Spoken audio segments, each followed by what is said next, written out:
My parents canceled my Thanksgiving invitation by text message. Not a phone call. Not a conversation. A single notification that lit up my phone at 3 a.m. while I was asleep, alone, in an apartment they'd never once visited. The reason was simple. My brother's new fiancé came from old money, and my job, the one they never asked a single real question about, would, in my mother's words, ruin the family image in front of her parents. They wanted me to disappear for one day and pretend I was working a shift somewhere far away. What they didn't know was that the job they were so ashamed of had just handed me the exact information that would blow their perfect dinner apart. And I was going to bring it to the table myself. If you've ever been the family member who was tolerated instead of celebrated, the one who got the leftover attention while somebody else got the spotlight, this story is going to feel personal. Stick around, because what happens at that dinner table is one of the most satisfying moments of quiet, factual justice you'll hear all year. Like, subscribe, and let's get into it. My name is Natalie. I'm 27, and for as long as I can remember, my family has run on an unspoken hierarchy. At the top, my older brother, Daniel, captain of his high school baseball team, business degree, the kind of son who got toasted at every holiday dinner before the turkey was even carved. Below him, somewhere in the basement of my parents' attention, me. I didn't take the path they wanted. I didn't go into finance or law or anything with a title that sounded good at a country club. I went into fraud investigation and compliance work for a regional bank. The unglamorous side of finance, the side that catches people, not the side that impresses them. To my parents, that translated into one sentence they repeated at every family gathering. Natalie just does paperwork somewhere. They said it with a little laugh. A little wince. Like my job was something to apologize for. Daniel, meanwhile, had been dating Vanessa for a little over a year. Vanessa's family owned 3 car dealerships and a stretch of commercial real estate downtown. Old money. Or at least money old enough that nobody talked about where it came from anymore. My mother had been planning this Thanksgiving for months. New china, a caterer instead of her usual cooking. A seating chart drafted and redrafted like it was a corporate merger. I found out I wasn't part of that seating chart at 3:04 a.m., 3 days before the holiday. I remember the blue glow of my phone against the ceiling. I remember reading it twice because the first read didn't feel real. Sweetie, we've been thinking, and with Vanessa's parents coming this year, maybe it's best if you sit this Thanksgiving out. You know how things are with your job, and we don't want anything to be awkward for Daniel. Could you just say you're covering an emergency shift out of town? Love you, talk soon. I lay there in the dark for a long time, not crying, just still. There's a particular kind of stillness that comes from confirmation, not surprise, but proof of something you already suspected and had been too afraid to say out loud. I wasn't being uninvited because of anything I'd done. I was being uninvited because of what I represented. A daughter with a job that didn't sound impressive at a dinner table. A daughter who might ask an unpolished question, or wear the wrong blazer, or simply exist in a way that didn't match the story my mother wanted to tell Vanessa's parents about her perfect family. I typed out 3 different replies. Deleted all 3. In the morning, I sent one word, understood. They thought that was the end of it. Over the next few days, I watched the family group chat fill up with details I wasn't supposed to see but couldn't unsee. My mother sent photos of the new tablecloth. My father cracked jokes about impressing the in-laws. Daniel sent a photo of Vanessa's parents' house, a place with a circular driveway and a fountain. Captioned, "Hope our place is good enough, LOL." Nobody mentioned me once. Not, "Wish you could be here." Not, "This is hard for us too." Just silence where I used to exist. Here's the part they didn't know. My boring paperwork job wasn't paperwork. I worked in fraud detection and financial compliance, reviewing flagged accounts and irregular loan applications for the bank that handled, among other things, small business lending for local dealerships. 3 weeks earlier, a file had crossed my desk that I hadn't thought twice about. A loan application under a business name I didn't recognize. Tied to inconsistent financials, red flagged by our automated system, and sitting in my review queue like 100 others. I hadn't connected it to anything. Not until my mother's text arrived, and out of something between hurt and habit, I opened my work laptop and looked up the name on Vanessa's father's dealership group, just to understand who exactly my family was trying so hard to impress. The name matched.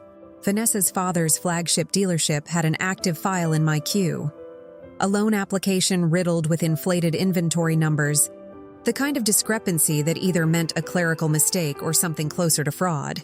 It wasn't my job to gossip about it. It wasn't even fully my job to decide what happened next. That belonged to a formal review process. But it was absolutely my job to notice it, and I had. I didn't plan anything dramatic in that moment.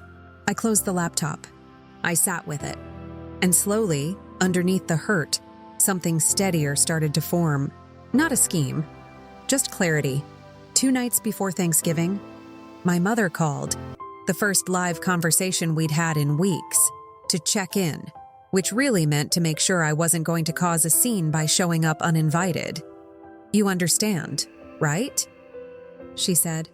"It's just one dinner. It's not personal." "It's completely personal," I said. "You're ashamed of me."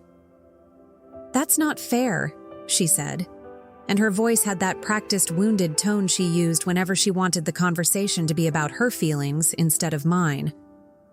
"We just want everything to go smoothly. You know how important this is for Daniel." I asked her one question. "Do you even know what I do for a living?"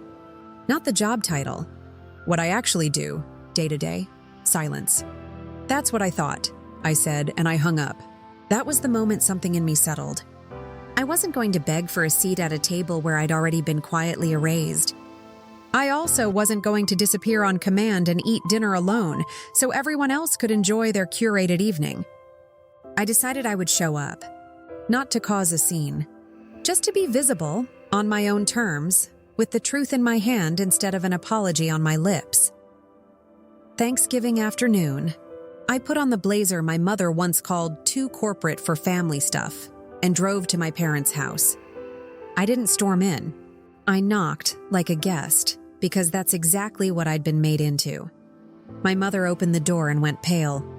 Behind her, I could hear Vanessa's father telling a loud story about a car market that just doesn't understand real quality anymore, the kind of confident boasting that fills a room when someone believes no one at the table can challenge them. "Natalie, we talked about this," my mother whispered, glancing over her shoulder. "I'm not staying long," I said, and stepped past her into the dining room. Daniel's face flickered through 3 emotions in half a second: confusion, panic, and something closer to fear. Vanessa's parents looked up, polite and curious, the way strangers do when a new person enters a room they don't yet have context for. My father tried to smooth it over.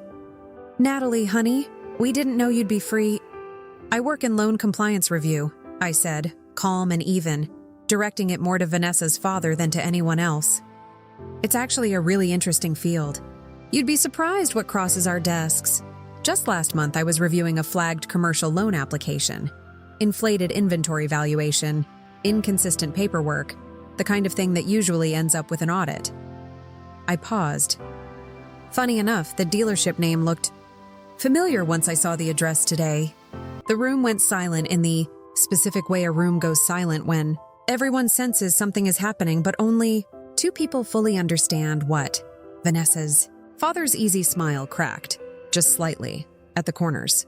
"I'm sure that's a coincidence," he said too fast. "Probably," I said pleasantly. "Compliance isn't really my department to comment further on, honestly. I just thought it was funny, given the conversation." Small world, I didn't threaten anyone. I didn't accuse anyone of a crime.